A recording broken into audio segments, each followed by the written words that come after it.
السلام عليكم ورحمة الله تعالى وبركاته. ما أروع هذه المناظر والصور التي تنبثق وتنبعث منها الأرياف الجزائرية.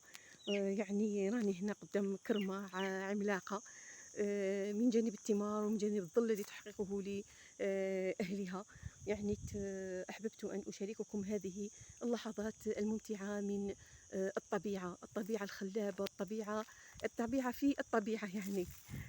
وما أحوجنا نحن لهذه المناظر الطبيعية الخلابة التي تزيد في النفس قوة وراحة واطمئنانا وشكرا لله.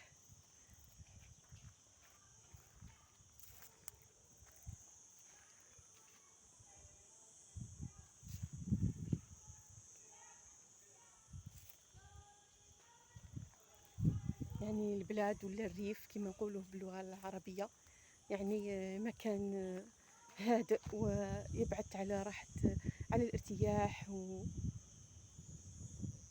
والسعادة في النفس.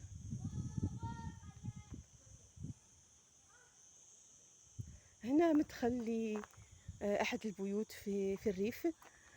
بمجرد أنك تدخل أنك تحس روحك راك تحت خيمة، ولكنها في الحقيقة هي خيمة عبارة عن كرمة للتين.